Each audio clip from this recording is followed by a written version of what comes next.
Magic ring നിങ്ങൾക്ക് ഹാർഡായിട്ട് തോന്നിയിട്ടുണ്ടോ? But ഇന്ന് ഞാൻ ആ പ്രശ്നം മാറ്റിത്തരാം. ഞാൻ എന്റെ ക്യാച്ച് ചെയ്യുക, എന്നിട്ട് ഈ 2 ഫിംഗേഴ്സ് കൊണ്ട് ഹോൾഡ് ചെയ്യുക. അതിനുശേഷം ഞാനൊന്ന് റാപ്പ് ചെയ്യുക. നമ്മുടെ ഈ 2 ഫിംഗേഴ്സിലൂടെ റാപ്പ് ചെയ്യുക. നമ്മുടെ ഈ ഹോളിലൂടെ ജസ്റ്റ് റാപ്പ് ചെയ്തെടുക്കുക. റാപ്പ് ചെയ്യുമ്പം നമുക്ക് ഒരു ലൂപ്പ് കിട്ടി, ഈ ഫസ്റ്റ് ലൂപ്പ്. അതിനുശേഷം നമ്മള് രണ്ടാമത് യാൺ ഇവിടുന്ന് പുള്ളയും കൂടെ വേണം, എന്നാലേ നമുക്ക് യാൺ ഇവിടുന്ന് വരാൻ പറ്റത്തുള്ളൂ. യാൺ പുള്ള ചെയ്ത് പിന്നെ ഒന്നും കൂടെ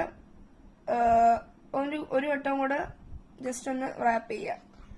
അന്നേരം 2 ലൂപ്സ് കിട്ടും.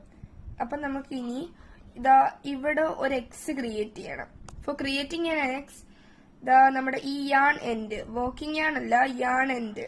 ഈ വർക്കിംഗ് യാൺ നമ്മൾ ഇവിടെ വെച്ചേക്കല്ലേ, അപ്പൊ യാൺ എൻഡ് ജസ്റ്റ് ഒന്ന് ഇങ്ങോട്ട് ട്വിസ്റ്റ് ചെയ്യുക. അന്നേരം നമുക്ക് ഒരു എക്സ് കിട്ടും. ഒരു എക്സ് കിട്ടും. നമ്മുടെ ഈ തമ്പ് കൊണ്ട് ഈ യാൺ എൻഡ് ഒന്ന് ഹോൾഡ് ചെയ്യണം. ഇനി നമുക്ക് ഈ 2 ലൂപ്സ് കിട്ടും ഇവിടെ. ഇതിനെ ഞാൻ ഫസ്റ്റ് ലൂപ്പ് എന്നും ഇവിടെ ഞാൻ സെക്കൻഡ് ലൂപ്പ് എന്നും ഇപ്പൊ വിളിക്കാം. നമ്മൾ ഇനി ഫസ്റ്റ് ലൂപ്പിന്റെ അകത്തൂടെ കയറി സെക്കൻഡ് ലൂപ്പ് ക്യാച്ച് ചെയ്ത് നമ്മൾ ഈ ക്ലോക്ക് വൈസ് ടേൺ ചെയ്യുക. ക്ലോക്ക് വൈസ് ടേൺ ചെയ്യുമ്പോൾ നമുക്ക് ഹുക്കില് ഒരു ലൂപ്പ് കിട്ടും. ഒരു ലൂപ്പ് കിട്ടും. ഇനി നമ്മള് ഈ സൈഡില് ഇത് കണ്ടോ, ഈ ലൂപ്പ്. ഇനി ഈ ലൂപ്പ് ക്യാച്ച് ചെയ്യണം.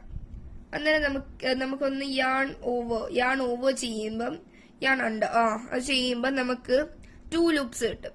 ഇനി ഈ ഫസ്റ്റ് ലൂപ്പ് സെക്കൻഡ് ലൂപ്പിന്റെ അകത്തോടെ കേട്ടണം. വളരെ സിമ്പിൾ ആണ്. നമുക്ക് ഇനി half double crochet, single crochet ഇതിന്റെ ഈ റിങ്ങിന്റെ അകത്തോടെ ചെയ്യാൻ പറ്റുന്നതാണ്. Thank you for watching my video.